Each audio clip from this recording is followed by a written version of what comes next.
Well, this is Palm Sunday. What happens in the week before Easter? I know that next weekend is a significant weekend for all of the churches around the world, for all of Christendom. I am really looking forward to being together on Good Friday. So I know that it's a long weekend and people go on holiday, but wherever you are and whatever you're doing, my prayer is thus, that you would find a place to connect with Jesus in the most significant of seasons, right? That on Good Friday, even if you're not here, if you can't come to activate and gather together with us, that you would go somewhere, that something would take place in your lives that helps you to connect and deepen your relationship with Jesus. Although being on holiday is an awesome thing, we hope that you would have an amazing time if you're doing that. Preeminently, Jesus is the reason for the season. So I've been reading through the beginning of John chapter 12, verses 1 to 8. 6 days before the Passover, Jesus comes to a place called Bethany where Lazarus lived, whom Jesus had raised from the dead. And so we're going to read through this story in just a moment, but there's actually a lot going on here. Even the dinner itself is a very dramatic scene that could, I think, essentially fit into any modern day soap opera that you play on the TV. There's that much going on as this is all unfolding. And even behind the scenes, there's a lot going on. Everyone is wondering. It's 6 days before Passover. Already people are turning up to Jerusalem for the pre-Passover cleansing, ceremonial cleansing that they would go through. And already people are gathering in the temple courts asking the question, is Jesus going to be here? Where is Jesus? The chief priests and the Pharisees have already passed an order that he is to be arrested on sight. So there's this tension in the atmosphere. There's this expectation going on behind the scenes, not only around the dinner table at this dinner party, but actually everywhere else as well. There's this electricity in the atmosphere, and it's building, and it's like the calm before a storm without the calm. It's just it's the building crescendo. In John 11, 47 and 48, it gives this interesting insight. That says that the chief priests and the Pharisees called a meeting of the Sanhedrin because of Jesus. The religious leaders of the day, the ruling class was called together. And they asked this, what are we accomplishing, they said. Here is this man, obviously speaking of Jesus, performing many signs. If we let him go on like this, everyone will believe in him. And then the Romans will come and take away both our temple and our nation. Right, it's an interesting statement. Like they fully believe that if the people were really to follow Jesus, that there was real danger of him leading some kind of insurrection or revolt or revolution against the Roman Empire, and they knew that that would end badly for everybody. It wasn't Jesus' intent. If you read through his life, through the Gospels, you find that no, that's not what he was about at all. But that's what the Pharisees and the chief priests were fearing, that he was going to incite this revolt, and then that in turn would cause the boot of Rome to come down so heavily and violently upon them, which was a real thought, it was a fresh thought in their memory. And in recent history, they had experienced that, and thousands upon thousands of Jewish people had been crucified because they made Rome angry. They didn't want to do that again. So there's this tense atmosphere around the whole nation. And then in the beginning of John chapter 12, 6 days before the Passover, Jesus comes to Bethany, where Lazarus lived, whom Jesus had raised from the dead. And we know that story. It's told in the previous chapter. Lazarus, who had been dead in the tomb for 4 days, where Jesus turns up and they're like, he's like, roll away the stone. And they're like, maybe don't do that because he stinks in there a lot. Jesus says, come out. Lazarus comes out in his grave clothes, still wrapped in the grave, still with the cloth over his face. And now he's at his home, the home of Mary and Martha. Here, a dinner is given in Jesus' honor. Martha served while Lazarus was among those reclining at the table with him. Then Mary took about a pint of pure nard, an expensive perfume. She poured it on Jesus' feet and wiped his feet with her hair, and the house was filled with the fragrance of the perfume. But one of his disciples, Judas Iscariot, who was later to betray him, objected. Why wasn't this perfume sold and the money given to the poor? It was worth a year's wages. He did not say this because he cared about the poor, but because he was a thief. As keeper of the money bag, he used to help himself to what was put into it. Leave her alone, Jesus replied. It was intended that she should save this perfume for the day of my burial, or for the preparation for my burial. You will always have the poor among you, but you will not always have me. So here they are at Lazarus' house after being recently resurrected, sitting around the dinner table. And what's going on here? Or maybe Jesus is just looking for a moment of unity, a moment of consolation, a moment of togetherness before the chaos of Holy Week, before the chaos of the next 6 days unfolds, because he knows what's awaiting him. And he's saying to those who are closest to him, hey, look, let's just come together. Let's close the door on all the distractions. Let's get away from the crowds. Let's just spend some time with those who are my real friends together. And yet around the table, there's a whole bunch of stuff going on. We've got Martha, who obviously is faithfully working and making a meaningful contribution, whilst at times she's critical of those who don't. Right? All of this is going on in the background. Sure, Martha has made the food. She's serving the food at the table. There's 12 disciples there. There's Mary. There's Lazarus. There's Jesus. Right? This is a big dinner party. She's doing all the work, serving all the food. Maybe she's thinking critically about, oh my God, what is Mary going to do this time? She always loses the plot when Jesus is around. Right? There's Judas, who has everyone fooled as to his piety and his care for the poor. He was able to calculate the price of everything, but he knows the value of nothing. He instantly is aware of the price of the perfume. Why was this broken open and poured out on his feet? Didn't you know it's worth a whole year's wages?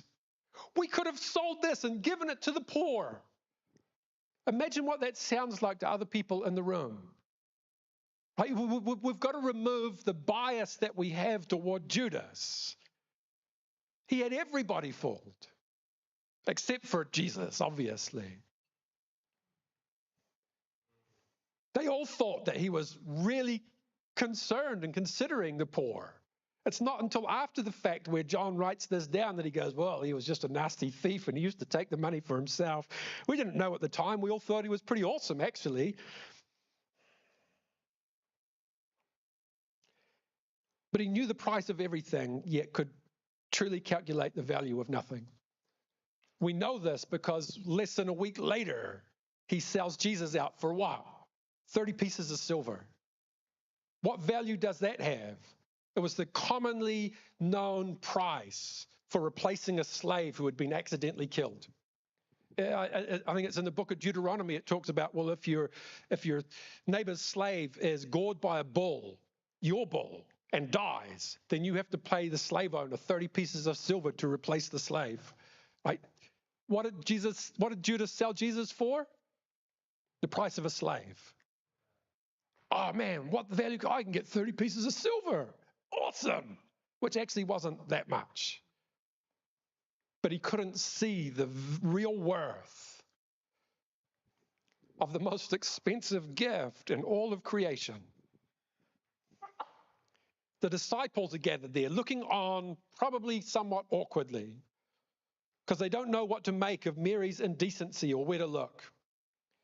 They could sense the tension in the room as Judas pipes up and says, what are you doing? Why don't you give this to the poor? That's a better use of the money. And they're trying to figure out if they should side with the seemingly pious Judas. Because what Mary has done has made them so very, very uncomfortable. There's Lazarus, and I'm thinking about Lazarus, right? Like, who knows what this guy is thinking? It says that he's there reclining at the table. Right? Like maybe he's just there with this goofy grin on his face because he knows that a few days prior he had been resurrected. What's this all about? Why am I still here? This is mind-boggling. I don't even know what I should be thinking, right? Maybe he's meditating on what it really means to be resurrected. What resurrection life really is all about. Why me? Why here? Why now? Why not someone else who was in desperate need? What does this mean for my life as he's looking at Jesus across the table with this goofy grin, lost in the awe and the wonder of the Messiah, of the Christ, of this Jesus who called him from death back to life? I think Lazarus is so oblivious to everything else that's going on around him at this dinner party.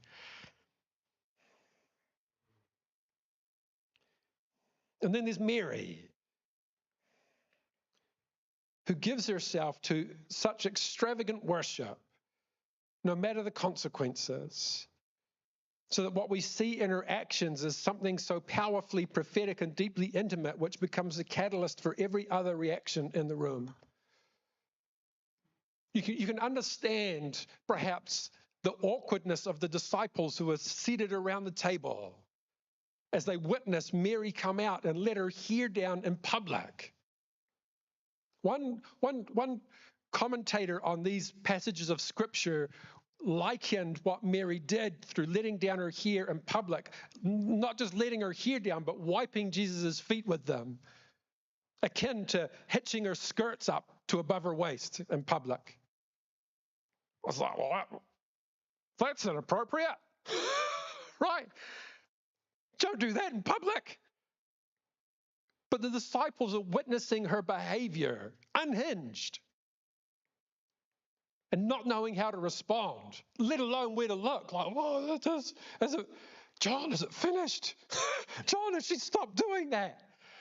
Why isn't Jesus saying anything? This is wrong. But it wasn't wrong. It's the one action in the room that revealed the heart response of everybody else.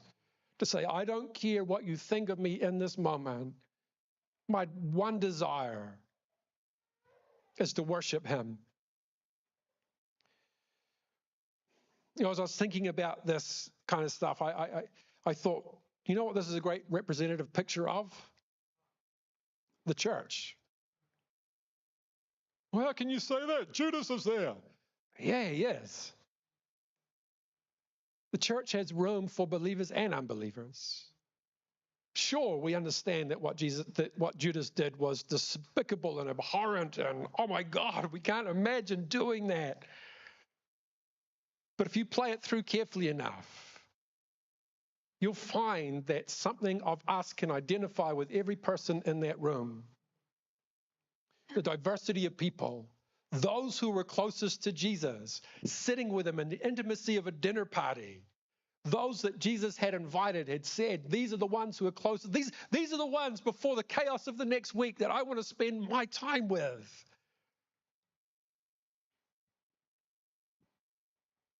Why is this story even recorded, or why is it important? What matters about it most?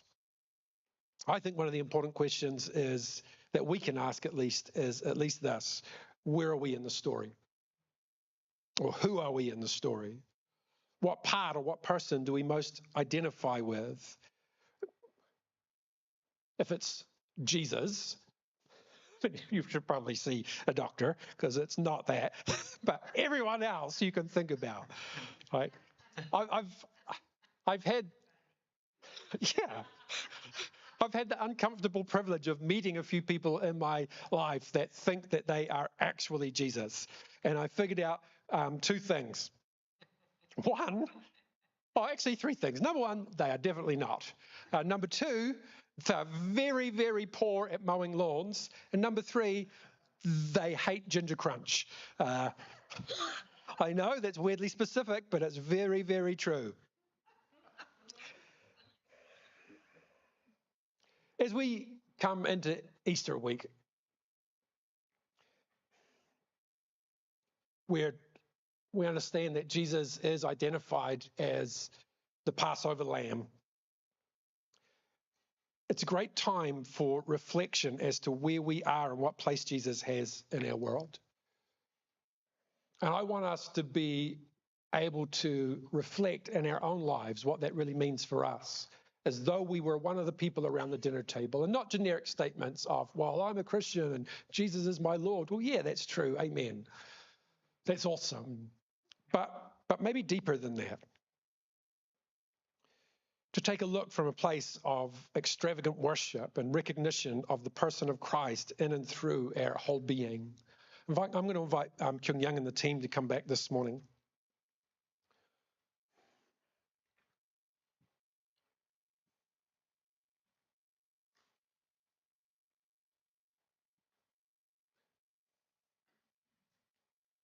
I think as we read through the story and find, we see that it really does revolve around the actions that Mary takes, the risk that she takes in front of all these people, in front of all these men nonetheless, to become undignified, to be unashamed, to be so unabashed as to boldly go and without even asking permission, to let down her hair in public, not even to tell Jesus what she was doing, to pour this oil out upon his feet and to wash them with her hair. There's an intimacy there. There's a depth of connection. There's a depth of recognition. There's a love that goes beyond words.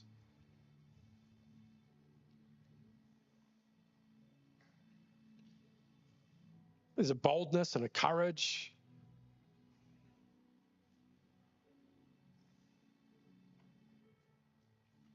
I don't know that she really knew exactly what was going on or the significance of her actions, or, they all seemed confused by what Jesus had been telling them about, man, my life must come to an end.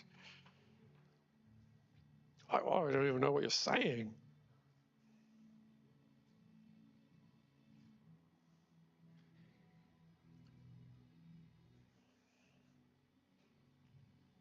I wonder for us what worship would look like if we were completely unashamed, completely, in one sense, undignified. If we chose to not care so much about the response of other people around us. Because worship is the thing that anchors us in the centrality of Christ in our lives. It's the idea of abandoned worship of the person of Christ in intimate communion, whatever that looks like for us. Maybe it's study. Right? I understand that the rabbis would say that study was considered one of the highest forms of worship. Might be getting lost in some books and some commentaries on who Jesus is and what that really looks like and what that means for our world that you feel closest to him. Maybe it's taking communion. Maybe it's worship like this in a congregational setting. But what can we learn from Mary's unashamed example of extravagant worship and the pouring out of something of such great value, the oil which caused the fragrance to fill the whole room? So I want to invite us to worship this morning as the team is going to lead us in just a moment. For you to respond maybe in a way that you wouldn't normally. Maybe you want to come and kneel at the front of the church in a posture of worship. Maybe you want to just remain seated where you are and contemplate the Lord's glory, right? Whatever that might be for you. But I want to invite you, to encourage you to do something bold and courageous, to do something that might look different. It might look exactly the same. I don't know what's going on inside of you.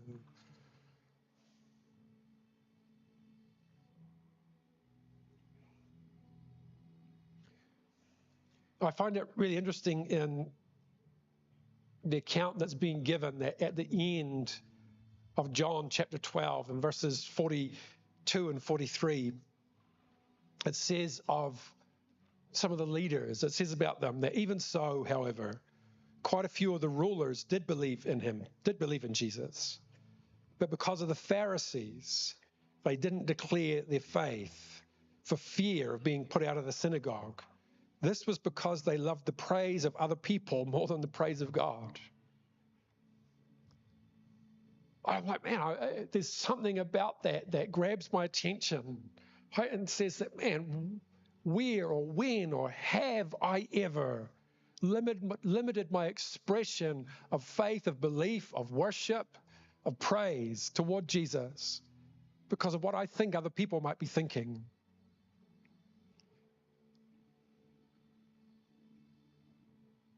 So I wonder if we can stand to our feet this morning. Here we are at the beginning of Holy Week. It's the Sunday, Palm Sunday, the day that the very next day after this dinner, right, in the morning, Jesus got up with his disciples and went into the city of Jerusalem, and they welcomed him with the palm branches saying, Hosanna, Hosanna in the highest. Welcome the King of Israel.